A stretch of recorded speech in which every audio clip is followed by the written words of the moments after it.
There's a story buried so deep inside Soviet military archives that for nearly 50 years, it simply didn't exist. No name, no rank, no official record. Just a ghost.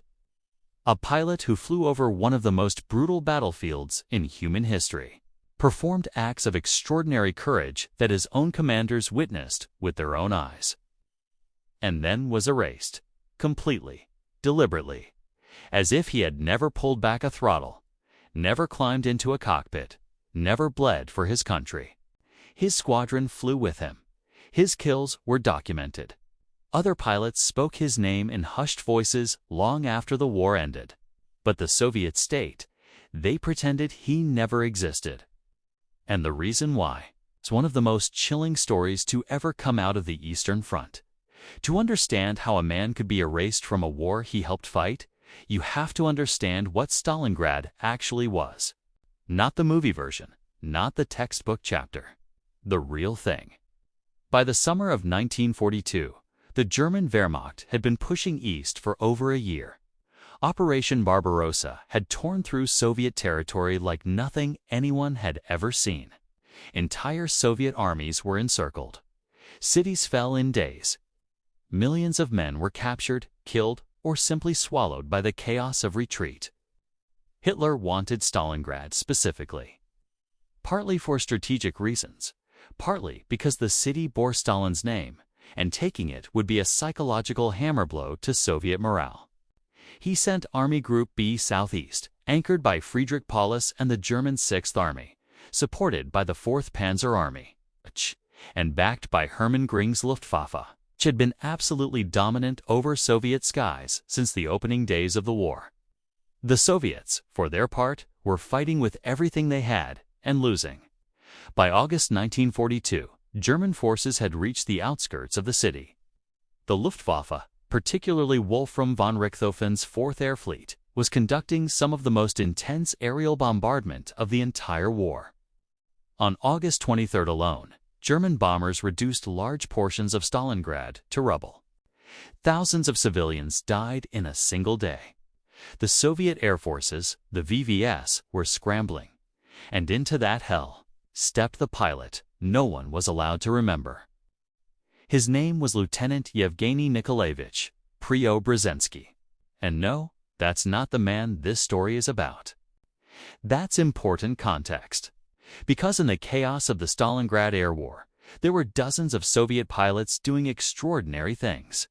And most of them are still largely unknown in the West. The Soviet propaganda machine was selective.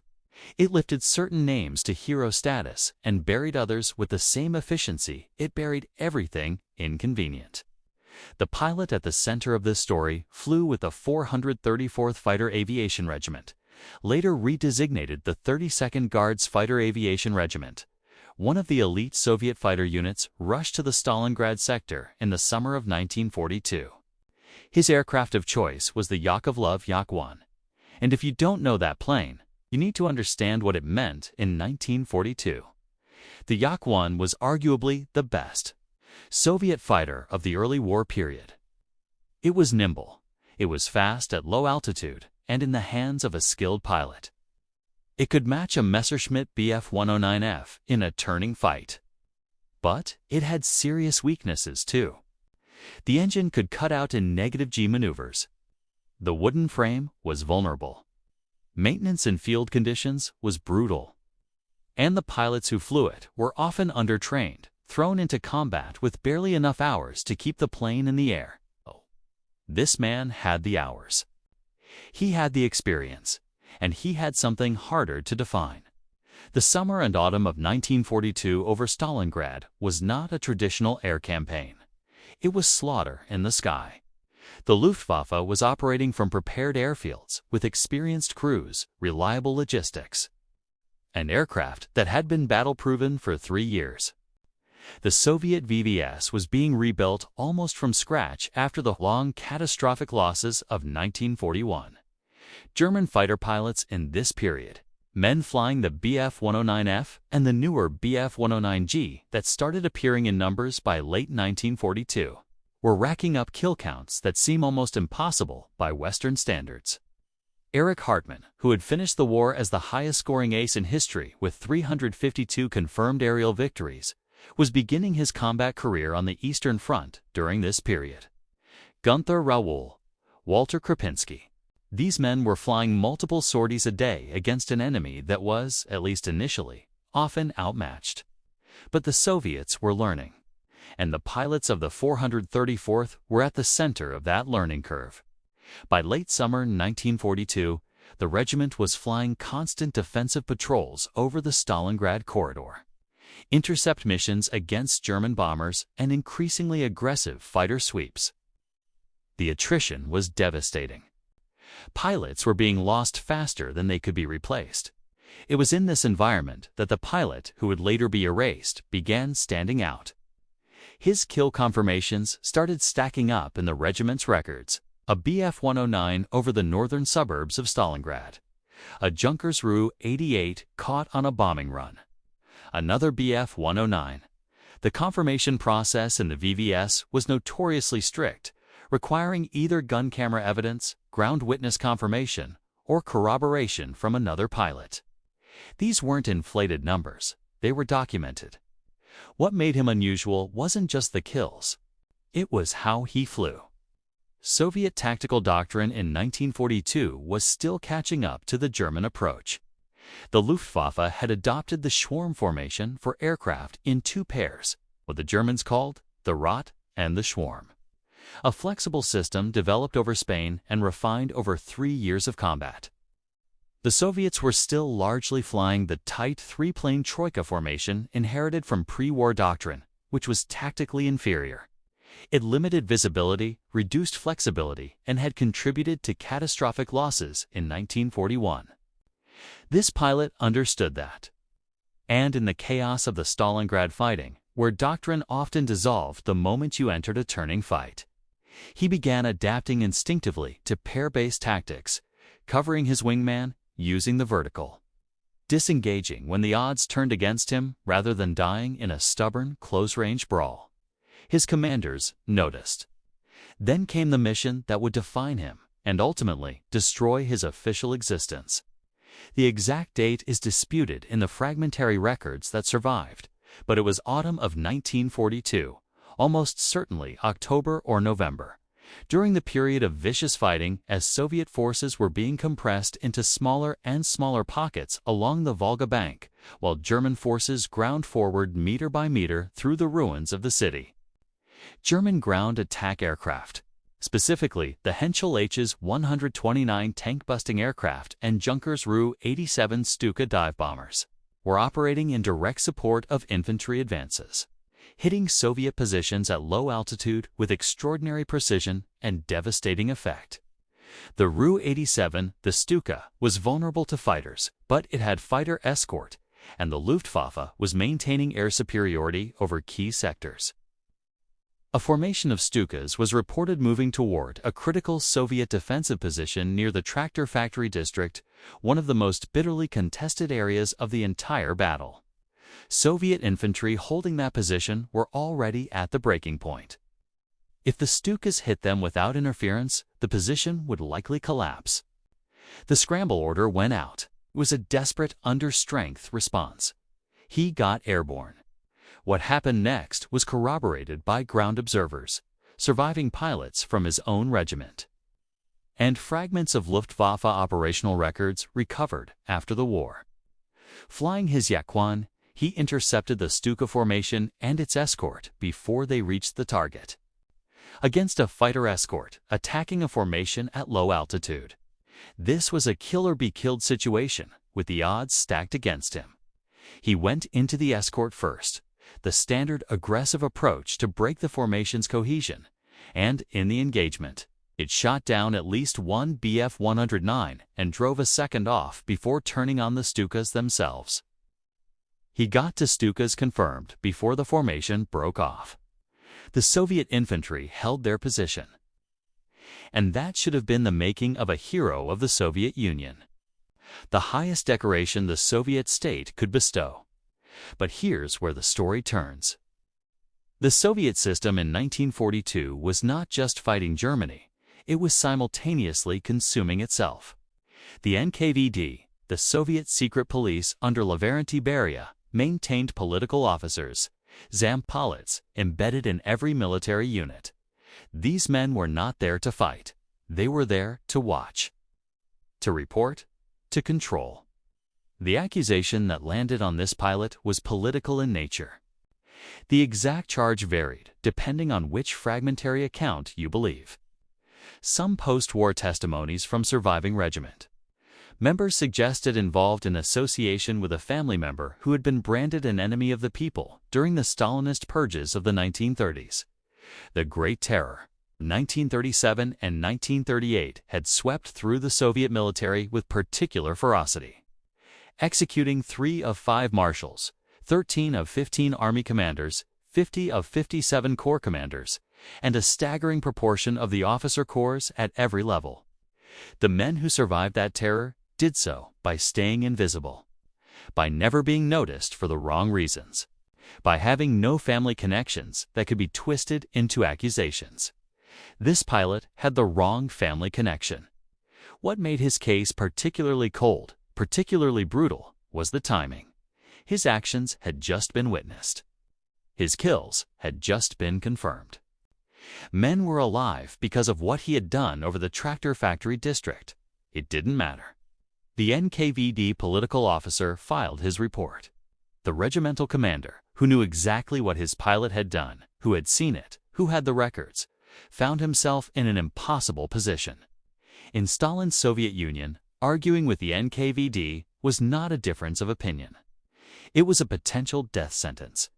The regiment's records were adjusted, not destroyed outright. That would have been too obvious, and there were too many witnesses. Instead, the kills were redistributed, attributed to other pilots in the formation. The mission report was rewritten to dilute his role.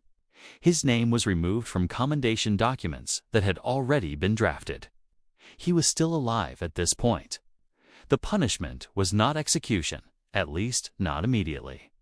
He was transferred, quietly moved to a different unit in a different sector, effectively buried in the vast machinery of the Soviet military. What happened to him after that transfer is where the historical record becomes genuinely fragmentary.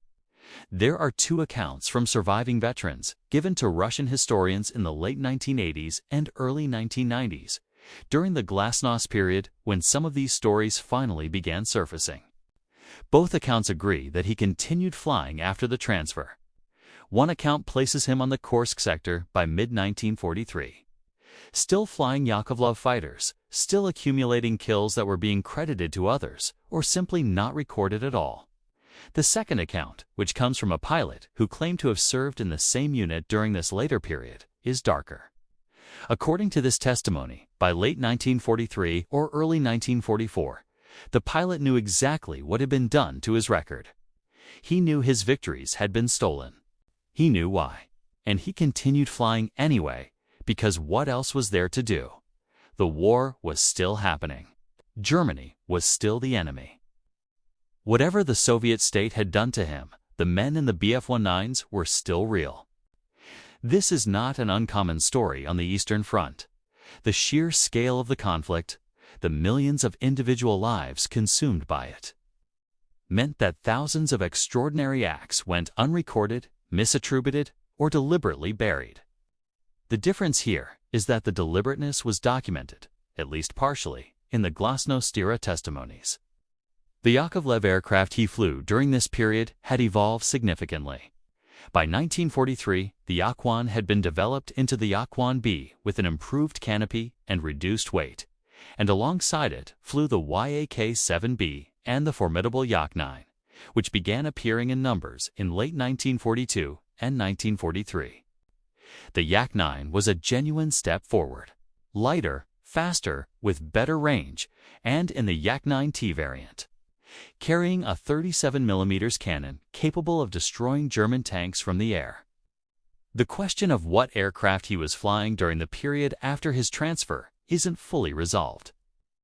But the Yak-9 is most consistent with the timeline given in the testimonies. The German opponents he would have been facing in 1943 were also evolving.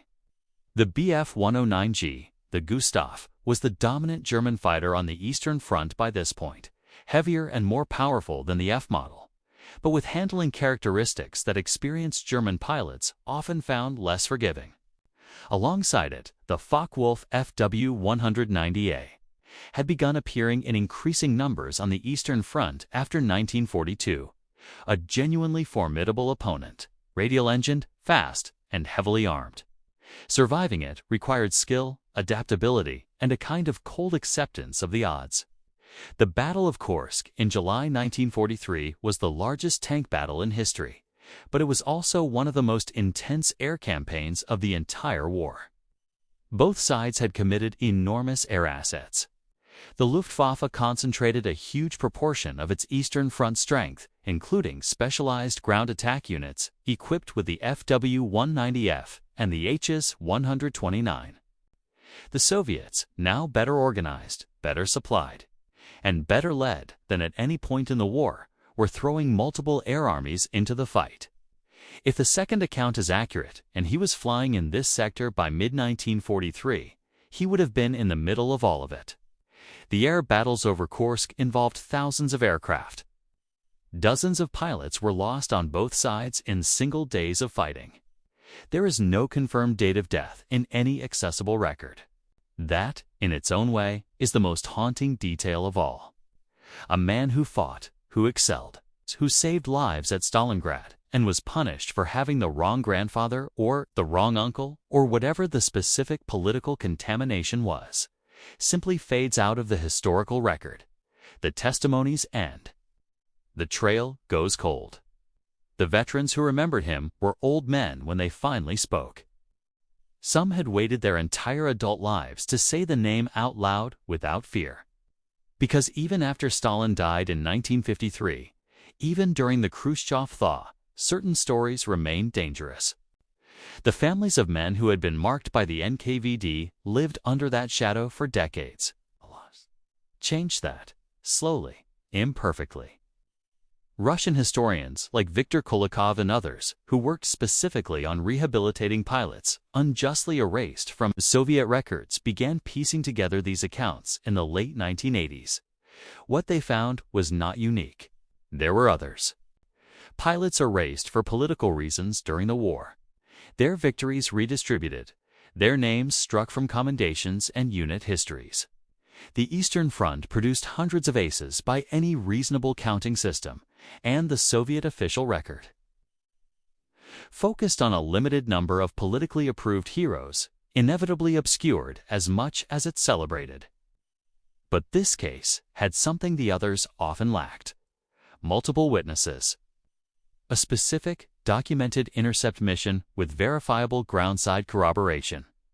And the cold paper trail of records that had been altered rather than destroyed, which meant that the alteration itself was visible to trained eyes decades later. The question of whether his name will ever be formally restored to official Soviet and Russian military records remains open.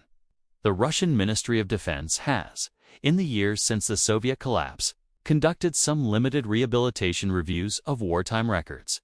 Some pilots have been posthumously recognized, medals awarded decades after the battles that earned them.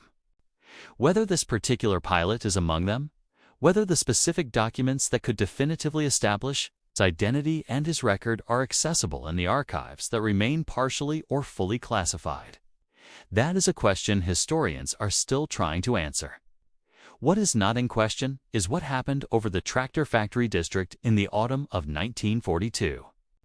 The Stukas turned back. The Soviet infantry held men lived who would have died. And the pilot who made that happen climbed down from his Yak-1. And somewhere between that moment and the arrival of the NKVD report, the clock started running on his erasure. 50 years later, an old man in a small Russian city, who had been a young pilot in the 32nd Guards Regiment, sat down with a historian and said the name he had not spoken out loud in half a century. And that name is still being verified. If you want more real, untold stories from World War II's forgotten skies, make sure you're subscribed.